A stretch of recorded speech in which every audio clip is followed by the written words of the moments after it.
sit down, look in the mirror, and ask yourself that very basic question. Why am I not being honest with myself? And what is this symptom? What is this pain that I'm experiencing? What's it really about? What am I overlooking? What's the limiting belief that I created that keeps me circulating around this problem again and again and again and again? If you're willing to be honest, guess what happens?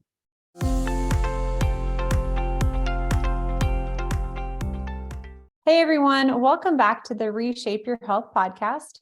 I'm your host, Dr. Morgan Nolte, and today I'm really excited about our guest. I'm interviewing Christopher Maher, and he is a former Navy SEAL who endured intense physical, mental, and emotional stress as a child.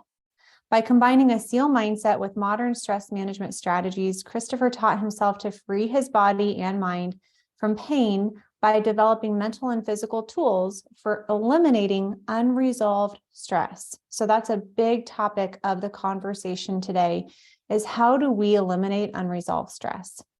He wrote about his experience and lessons in his book, Free for Life, a U.S. Navy SEAL's unique path to inner freedom and outer peace.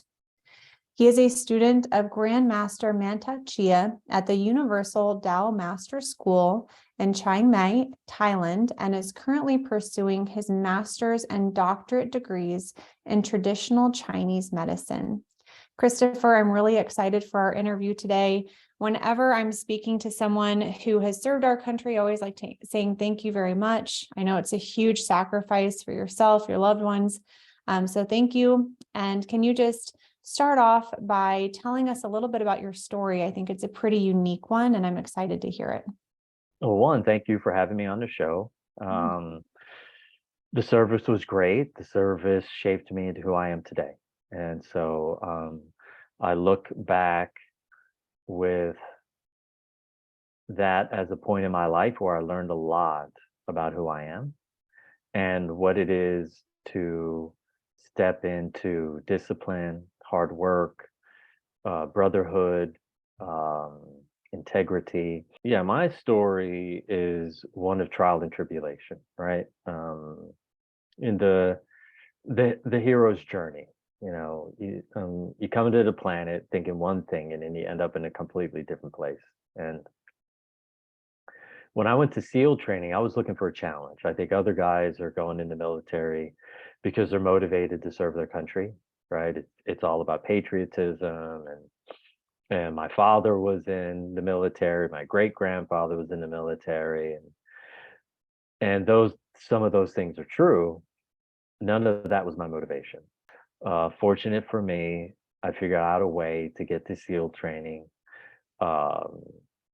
When you go into the courtyard where we do the physical training, up to your left on the wall, it says the only easy day was yesterday.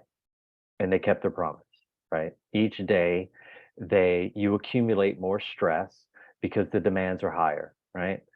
The classroom demands are higher. You're learning dive physics, dive medicine, all these very complex gas ratios. And plus you've got all the physical work, and then you have all of the emotional demands to be able to motivate yourself to get up the next day to do it all over again.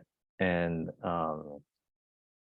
SEAL stands for Sea, Air, and Land Commando, right? So we're jumping out of planes, we're diving into the ocean, we're diving into bays, we're infilling and exfilling through different mediums to allow us to have an advantage where we use the element of surprise. That's the greatest advantage, because we go in with only a handful of guys, a very small amount of men. We carry a lot of firepower. Everybody's extremely fit. Everybody's extremely strong, not only physically, not only mentally, emotionally, but also spiritually. When I say spiritually, I mean there's a certain ethic in the SEAL teams. And the ethic is you show up on time, you get it done, and you do it right. And there's no question. You never bitch, you never moan, you never complain. And when you're in an atmosphere like that, I was 22 years old when I was in the SEAL teams. You're in an environment with men, like guys they're hardened by life. So it's no nonsense. Of course, there's play and there's fun, right? There's joking around and needling each other with comments, but the job is taken very seriously. So when we go into the field, there's a lot of expectation that your mind is only going to be where you're at, right? Common saying is be where your boots are, right? And when you're challenged like that as a young man, you don't know that there's a cost, right? You don't know that there's a physical cost. You don't know that there's an energetic cost. You don't know that there's an emotional cost. You don't know that there's a spiritual cost. And the SEAL teams, it's its own culture. And I decided after a while that I learned what I needed to learn. I experienced what I wanted to experience, and I decided to get out and go after what I call my Olympic trial dream. And what happened for me is that my body wasn't working the way that it was supposed to, right? Started losing my vision, started losing my hearing. I had pain at every joint on the left side of my body. I was experiencing all kinds of insomnia. I had digestive issues. I had elimination issues. And on the outside, I looked like Adonis, right? Always had a nice square jaw, good looking guy, fit, strong body. But on the inside, I was failing miserably, right? But on the outside, I was still keeping up the front, right? I was still pretending that everything was okay. So if you saw me, you never knew that I was suffering quietly. And, looking back, I realized that from the things that I experienced as a child and being institutionalized in a boarding school for 10 years, and then being institutionalized in the military for almost 8 years, that I had picked up very bad habits. And those habits are being hyper independent. And in a state of hyper independence, you need to lean on stoicism. So I was raised to never speak about things that are negative. And so one of the sayings at boarding school that one of my house parents used to say is, if you don't have anything nice to say, don't say anything. So that implies that the child is only allowed to speak about things that are positive, even though they may be experiencing life through a negative lens. And so I never learned to communicate to my own benefit on the things that I was experiencing that were either traumatic, that were either stressful, or that were causing a lot of tension or psychological or emotional distortion in my life experience. And so I kept true to that state of function until my body failed me. And then I had to do what is was really risky for me, right? It was to reach out and ask someone for help, to admit that I was suffering inside, to admit that I was in pain, to admit that I was in discomfort. And what was motivating me to do that was my desire to get recognition for having an opportunity to make the Olympic trials or make an Olympic team. But overall, if I look back in retrospect with honest eyes, that was all a fantasy, because that was never going to happen. I was never going to make the Olympic trials. I was never going to make it to the Olympics because I no longer had a body that could do the things that I needed it to do in order to produce and perform at the level that I needed to perform at, to be able to make a time that would be legitimate enough to get me an invitation to go to the Olympic trials. So I did everything that I could. I had a lot of tears, had a lot of frustration, had a lot of agitation. And once I started getting on that holistic path, once I started what I would call getting into physical therapy, therapizing my body, from the removal of tension and stress, I started to shift my mindset. Instead of looking for recognition from others, I flipped it on its head. And guess what happened? I decided to put my time, my energy, and my effort into helping others achieve their desires, their wants, their goals, and their dreams, right? In a way that I felt was true to who I was at the time. And I looked under every stone and every rock and every fallen tree in the woods for anyone who could help me physically rehabilitate, or they had some education that I would find beneficial to getting healthy again. So where did that process start? First of all, were you trying to do like track and field for the Olympics or? I ran track and field. I ran middle distance, and then I shifted down to 400s in order to build up some speed. But my goal really was I wanted to perform really well at the 800. Mm, Um, but after one lap, you get to the 500-yard mark and then 600-yard mark, and then my body would just start falling apart faster than everyone else's around me. yeah. And I didn't have any idea what was going on. So it was a very frustrating time for me. How did you discover that it was kind of stress, that this unresolved stress? Like how did this, kind of a facing the facts that you're not going to make it to the Olympic trials lead to this discovery of, oh my gosh, I have a lot of unresolved stress? I think the pain, when you get iliotibial band friction syndrome, and then you've got plantar fasciitis, you got runner's knee, and then you end up with intense pain on the outside of your hip, and then you end up with low back pain and stiffness and throbbing, and that moves into your shoulder, then your neck, and then out to your elbow and wrist. I continued to keep training while I was in pain, and then eventually the pain would leave. That part of my body would shift to another part. Can you explain kind of the universal laws as they relate to stress and how stress is created and how stress manifests in the body? Sure. So when you look at a human body, you have to understand every human on the planet has four worlds that they operate out of. They operate out of the physical world, they operate out of the emotional world, they operate out of the spiritual world, they operate out of the physical world. So what that means is they have a physical, mental, emotional, and spiritual bodies. Each one of these bodies is governed by a different expression of function. And what I mean by that is this. The spiritual body is very simple. It's black and it's white.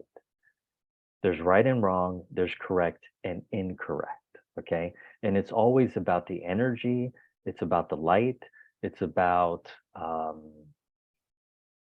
the circulation of what the Chinese would term qi flowing through the body. The emotional body is about connection, it's about breath. The mental body is about analysis, right? It's about understanding, it's about learning, it's about problem solving, making decisions, being authentically self-expressed. Again, you have physical, mental, emotional, and spiritual bodies. The challenge is all three of those bodies live in the physical body. The spiritual body begins outside and moves inside. The physical body starts inside and moves outside. And so when you're looking at yourself in the mirror and you have a challenge, you have to look at, well, where's my level of discomfort and pain? For some people, the pain is emotional, right? What does that mean, emotional pain? They have an excessive connection to a feeling of hopelessness or feeling of depression or feeling of repression, or they have intermittent borderline behaviors. Okay. If someone's suffering spiritually, it's impossible for them to honor their ethics, their morals, their values, their principles, and be in integrity with their word. Okay. So those people would say they're spiritually unwell, they're spiritually sick. Okay. Somebody else might be mentally unwell, right? You hear this term a lot these days, mental illness, mental wellness. Well, how do you know if you're mentally unwell? Your body is in pain. How do you know you're emotionally unwell? Your body's in pain. How do you know you're spiritually unwell? Your body's in pain. How do you know you're physically unwell? Your body's in pain. Okay. And so the mental body is all about clarity, right? Or when it's stressed, it's about confusion. And so if you're moving around the world with a foggy mind, that foggy mind, that fog is informing you, hey, I'm stressed. I should probably seek someone out, either a physical therapist, an acupuncturist, somebody a meditative teacher, someone that can help give you some answers, some clues, or give you some practices that you can implement to begin to start to come back into coherence. So if we look at this on a universal plane, what we're talking about is coherence, magnetic coherence. When a person is electromagnetically coherent, guess what happens? Their mind is quiet, their body is strong, their emotions are grounded, and their energy is abundant. So if your energy is not abundant, if your mind is hyper and overactive, if you're living in a state of anxiety that's perpetual and continuous and high, and if your body is uncomfortable and you have a feeling of weakness, you already know that you're out of electromagnetic coherence. Why coherence? Because the universe itself is coherent. The solar system is in coherence, right? All of our planets, they all move around the sun in a very specific way. And they do that on a very specific timing. Our planet has seasons, right? When our planet goes out of coherence, the seasons change, right? And then what happens? We end up with um, intense earthquakes, intense floods, intense heat waves, intense cold waves. And so every human has an opportunity while they're here to do everything they can to maintain a certain level of coherence. Because when you're in alignment, and nothing trumps alignment, and what I mean by that is when your brain is turned on electrically, your body is turned on magnetically. And when those two are in coherence, your organs are healthy, your structural tissues are soft and pliable, your mind is present, and your emotions and your spirit are flowing in an abundant nature. But guess what happens if they're not? If they're not, you end up struggling instead of thriving, right? And what does struggle look like? Struggle looks like is something as simple as a headache that's intermittent or a migraine. Struggling looks like something, struggle looks something like pain at any one of your joints, insomnia, an over addiction to the daily drugs. What are the daily drugs? Nicotine, caffeine, alcohol, recreational drugs, pharmaceutical drugs, food colorings, preservatives. When you have a high level of addiction to these substances, you're using everything you can in the outer world to attempt to manage your internal stress load. But what it's all telling you is that you're out of coherence. Yeah, So that makes sense. I would add sugar to that list too on, yes, the sugar, foods that people yeah, turn yeah. to. Yeah, sugar is the greatest culprit because it's the most acceptable of the daily drugs. The challenge is, what's the real reason why people are attracted to sugar? They're attracted to sugar because they have an inability to communicate to their own benefit to their sphere of influence. So their needs are not getting met. If your needs are getting met and you have the ability to communicate authentically and get your needs met, guess what happens? Your attraction to sugar disappears Yeah. because, like we talked about earlier, everything's about mindset, right? So if my mind electrically is out of balance and my body magnetically is out of balance, how am I going to have a positive or have the correct mindset in order to have the experiences that I want to have, right? So our bodies are made up of electromagnetic energy, which means essentially that every single human walking the planet is an electrolyzed magnet. Well, what do magnets do? They attract. What do they attract? They attract what they aren't and what they are. Why? Because we live on a third dimensional plane inside the planet Earth. What does that mean? A third dimensional plane. It means that we are here experiencing life through projection, reflection, manifestation, and generation. Okay? You're gonna have to break that down a little bit more for me. Yeah, so we're experiencing life through projection, right? So you see your girlfriend you haven't seen a while in college, and you're like, "Oh, you look so beautiful." That's a projection, right? And then she reflects back to you, based on what you said, she gives you a reflection on how she's receiving that, right? And then there's manifestation, meaning what I'm able to attract to myself through what people would term as the secret, right? And what Yep. that means is the things that I think about again and again and again and again and again, they become a belief. So any thought you think again becomes a belief. As I continue to circulate those beliefs through my brain, out into my body, and through my electromagnetic coherence, okay, my electromagnetic field, guess what happens? I attract that thing to me. Now I'm in manifestation. So projection, reflection, manifestation, and generation.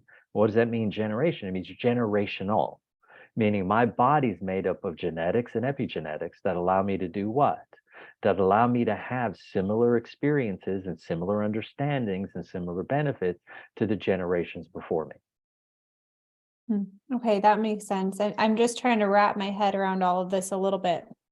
And I think it's helpful if I just back up and kind of reflect back to you on kind of what I've understood so far, is that there's kind of 4 spheres. There's the physical, the mental, the emotional, and the spiritual, right? And I think that that's helpful to think through, where is my stress coming from? Is this, and I wanted to ask, is there like a nucleus to all of it? Like, is there, if you think of like a ring of circle, is like spiritual at the center and then emotional, mental, physical, or are they all Perfect. equally? Perfect. I had that question and Perfect. that kind of image. Can you Perfect describe that a question. little bit? Yeah. So what happens is we're on a third dimensional plane. And what that means is there's on the third dimensional plane, you can have varying levels of density, right? So the spine, the spinal cord and the spinal column would be the first level of density, right? Bone. That's the densest that we can come up with in the human body. But then you have 13 layers of a human. And at the 13th layer of density, right, which is very, very, very subtle frequency, okay, that's the edge where you connect and communicate with spirit. Okay, your body takes up the first 3 layers. So you go from bone out to soft tissue, out to skin, okay? Okay. And then from there, you've got 10 more layers of varying levels of density.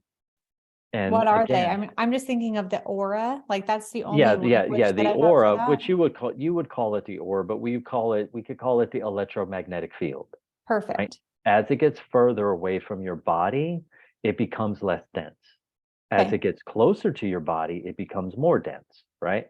So this is why when someone is standing behind you, you can feel them, right? Because as they get closer to you, Yes. right, Yeah. they start pushing on your electromagnetic field, which turns on your sensors, and you go, hey, I feel like somebody's behind me.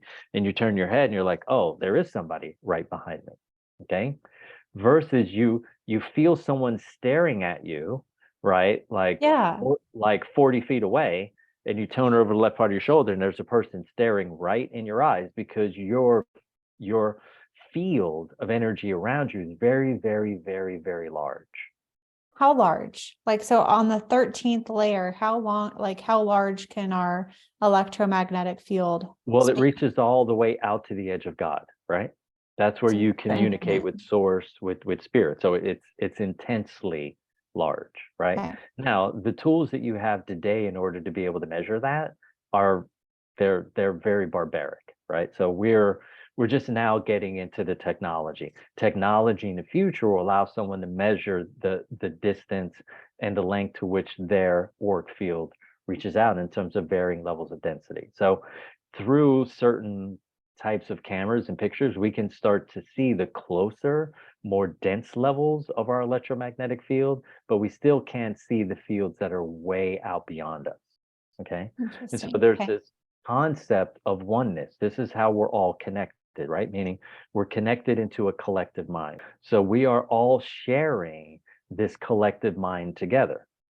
And so when one of us learns something new, it gets uploaded into the collective mind and collective will and collective energy so that all of us can learn from it, right?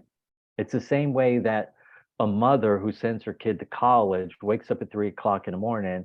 She shakes her husband and says, wake up, Butch. I feel like something's wrong with Katie. Yeah. She calls and she finds her daughter's been in a car accident and she's in the hospital. Yeah. Okay. So another word that comes to mind is intuition. So how does that play into Well, the this? intuition starts in the body. It creates what's called a guttural response based on what's coming into your electromagnetic field, right? But all communication begins outside of you and moves towards the inside of you. Okay. Your ability to pick that up at the skin level, right? And the skin is an organ that in Chinese medicine, they call it the triple warmer. But in terms of our conversation today, it has a lot of sensors, right? And its job is to not only pick up, but also to transcript and translate that information into thought so that we can perceive the things that are going on outside of us, the things that are going on outside of us that are away from our senses, meaning I'm experiencing something that I can't see. I got a feeling like my brother's struggling. I don't know why. I need to call him, right? Mhm. I can't see with my eyes. I can't hear what he's struggling with, okay? But intuitively, my body is picking up from the collective field that we all share that he is under some form of struggle. So this is all really interesting. I mean, I told you at the beginning of this conversation, I would consider myself a pretty novice person when it comes to spirituality and like the principles of spirituality and the laws of the universe. And so I want to bring it back into like the everyday person that might be listening, because one of the bullet points that was kind of in the email to come on the podcast was how the symptoms can hide the solutions. And so if you're in pain or if you're experiencing symptoms of unresolved stress or chronic stress, how does that hide the solutions from our mind? Because Got it. I'm having this vision of like all of the energy, all of our electromagnetic field. And if it's almost like distracted by pain or negativity, is that how it doesn't receive the solution? Or can you speak into that a little bit more? Yeah, so what happens is when someone is in some level of pain, whether that's psychological, emotional, mental, or physical, or spiritual, what happens is they focus on the symptom. And because they're focused on the symptom, they never ever put their energy or focus on the problem, right? So they're focusing on the branch instead of the roots, right? The roots of the tree are sick, or the roots of the tree aren't getting enough water or enough nutrients. And then what happens is the tree isn't bearing any fruit. And so then what the person does is say, oh, let's just get it some more sunshine. Okay. Let's put our attention on these branches. Well, if the roots aren't getting enough fluid, the branches are going to be dry.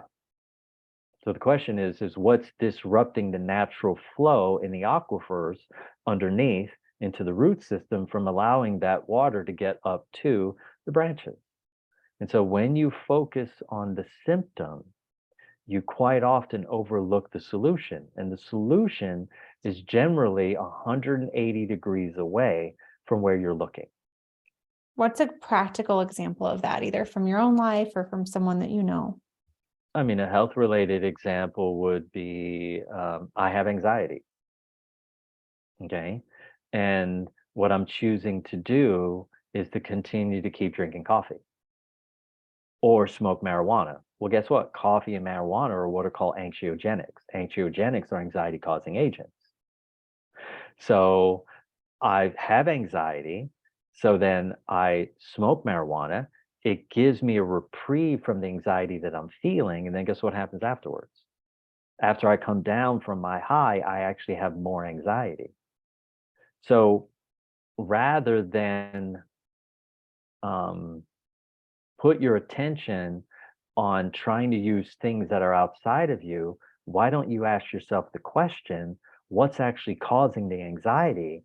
And instead of trying to manage it with a substance outside of you. Mhm. So, what are your favorite tools to facilitate that process of internal reflection? My favorite tool is the mirror, right? So whenever you're struggling, right, you need to pick up a chair, don't stand, pick up a chair, sit down, lean in, and look into your eyes and ask yourself a very simple question. Why am I finding it difficult to be honest with myself? And you can either lean on your faith, right? Some people are there into prayer, some people are there into meditation. Whichever your thing is, sit down, look in the mirror, and ask yourself that very basic question. Why am I not being honest with myself? And what is this symptom? What is this pain that I'm experiencing? What's it really about? What am I overlooking? What's the limiting belief that I created that keeps me circulating around this problem again and again and again and again? If you're willing to be honest, guess what happens? Honesty is connected to a very specific part of the body, right? Which is the emotional body. The emotional body is about balance. Okay. It's about connection. Guess what happens? If I don't connect with myself in an honest fashion, and I don't ask and dive into with some very basic questions, how am I ever going to find any solutions to the problems that I have that are going on the inside of me? That's the first step. The first step is honest questioning of my own belief system. And when I shift my mindset and I tune into another belief system, guess what happens? Because I'm made of electromagnetic energy, I then start attracting these new experiences that are the opposite to my old belief systems. So whatever's going on in my body is going on in my life. Whatever's going in my life is reflected on what's going on in my body. So if I So, take, go ahead. oh, sorry. Are you talking about a real mirror, or is it just kind of like more of a A metaphor? real mirror. A real mirror, A sit real down, mirror. look That's yourself right. in the eye and ask Look these yourself in questions. the eyes. Ask Okay. yourself these questions. Why? Because what do they tell you? They say the eyes are the windows to the soul. Well, would you rather communicate with yourself at a soul level or personality level, knowing your personality will do everything that it can to avoid punishment, rejection, humiliation, violence, pain, and discomfort? Or would you rather communicate with on a soul level with yourself where the soul is fearless? It cares not about personality. It cares to be in truth. It doesn't care about your ego. It doesn't, No, it just not at all. cares about what's Yeah, absolutely best for yeah, you. yeah. It wants So to, the, yeah. oh, so go ahead. No, please. You're right on point. Okay, I just wanted to clarify. So if anyone is feeling some incongruence, I think is a good word for it, either spiritually, mentally, emotionally, or physically, you're suggesting one of the best things they can do is just look themselves in the eye and ask. Yep. And I always like to say a couple of things come to mind. And the first is I like to say, ask yourself before you ask anyone else. That's right. Ask yourself, what's wrong with me before you Google it? Yes. Because I think there's a lot of knowing in our body that we discount or that we don't fully acknowledge or that we don't give ourselves credit for. Like your body is so wise and so smart. Yeah. I mean, There's, we're oh, go we're ahead. simply undertrained, Yeah. Yeah. right? If you don't train yourself in a new way, right? Think about this. 40 years ago, were people asking themselves these questions? No, because they just went to a doctor Yeah. and said, "Hey, can you sort me out?" And they said, "Sure." Wow, all these people want these quick solutions. Okay, let's give them a solution. No one was encouraged. If you were spiritually sick, meaning you were unethical, immoral, unprincipled, and disintegrous, you went and you talked to your preacher, right? Because that's how humans have been trained. Go outside of yourself. And so the opportunity that we have now, because of people like you, because of people like me, and the work that we're doing in the world and putting ourselves out there to question or give new ideas or new opportunities for people, it's giving people new ways of approaching things that are old. And what I mean by that is mankind has been stressed out for a very long time. That's why they called it the Dark Ages, right? And now that put humans in a very strong state of survival based strategies. And now we're in a position where now we get to think about this and go, how do I move into a thriving based mindset? How do I move into a thriving based strategy? Well, now we have it. Now we're here. Sit in a mirror, Look yourself in the eye and do exactly what you said. Ask yourself first. Get intimate with you. And when you get intimate with you, you're going to see whether or not you're vested. Because Yep. most people live in a fantasy. They think, well, the doctor, they removed my gallbladder, so I can go back to eating the way that I used to because I don't have my pain. That's a fantasy, right?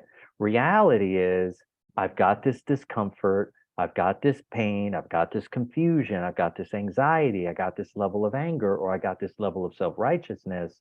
I need to connect with myself to see what this is really about. And if you're willing to love yourself a little bit, go to a mirror, sit in a chair, and talk to yourself. Okay. Ask yourself what's going on Yeah. and be with you.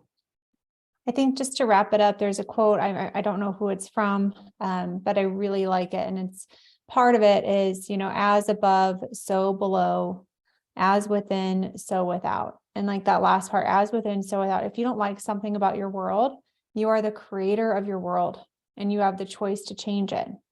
And I want to challenge anyone who's listening to this. I've actually tried this even before we met, looking myself in the eye just to be like, how are you today? What do you need to hear from you today? And it's harder than you think. So I would almost challenge someone to set a timer, like for at least a minute, to sit there in silence and look at yourself. Because at least for me, it gets pretty uncomfortable. It feels a little bit weird. But if you want the insight, if you want that inner knowing, you have to create the space and the mental margin to receive that information. And if you're always busy on TV, scrolling through social media, listening to podcasts and YouTube videos, getting all of this external advice, and you're never listening to that inner knowing, you won't ever be able to receive it. So I hope that that's what people took from today's interview, was the importance of asking yourself first, creating the space and the margin to receive the answers from yourself, and then hopefully having the self-love to really follow through on what you need spiritually, emotionally, mentally, and physically. Yeah, I mean, and building a new pattern. When I'm teaching people, I always tell them 28 days in a row. Do something for 28 days. Look, if you get to day 7 and you forget on day 8, go back to day 1. Yep. Okay. Now, when you get past day 7, that may be your sticking point, right? Because people have a certain level of esteem, and your positive esteem that you have of yourself is developed from the positive things that you do for you. That's inner self-esteem. There's outer self-esteem, which is the positive things you do for others. But the positive things that you're doing for others will never, ever make up for the positive things that you're avoiding to do for yourself. And so take the 28-day challenge, sit down, stand up if you don't have enough time, and look yourself in the mirror for, like you said, suggestion, 60 seconds, and ask yourself, what do you need for you today? And if you focus on that a little bit, I promise you, everyone's going to benefit. Your relationships are going to benefit interpersonally. Your business relationships are going to benefit, and your relationship with yourself and your family. And that's going to be a win-win-win for everyone. Yeah. Well, I know that we are out of time, Christopher. So can you let people know where they can learn more about you and your book and your work? Yeah, they can learn more about me and my book and my work and my music at truebodyintelligence.com. And if you want to get a hold of me, it's very simple. Read the book, send Christina, my assistant, an email through support@truebodyintelligence.com. And I will do what I can to lend you some time, energy, and effort to help you. Plus, we have a free offer for anyone who's one of your listeners, where a Bestercise, which I mentioned, a little bit of the book, a little bit of a course that I taught, they'll be able to get access to, so they can start making some incredible, valuable change for themselves. Yeah. And I wanted just to thank the listener for listening to this whole interview, because it is a little bit out of the ordinary for my normal type of interview. We got a little bit more spiritual today, and I personally really enjoy that. I love learning about that, the realm of that side of me and side of other people, because you look at yourself differently and you look at other people differently when you're acknowledging their spiritual body as well, not just their physical body, but also their mental and emotional and spiritual body. So I think it just allows for richer interpersonal connections. So thank you for kind of enlightening us to that today. Oh, that was great. I mean, like you said, thank you so much. Thank you for the listener. I mean, as a listener, you're taking a risk, and the risk is that you're going to expand and grow beyond your own limitations. And so we need everyone to start showing up and doing everything they can to be the best version of themselves. Yeah, Because that's we what it's all all benefit. about. That's what it's all about. We all benefit. Yeah. Well, thank you so much for your time today, Christopher. I appreciate it. Thank you.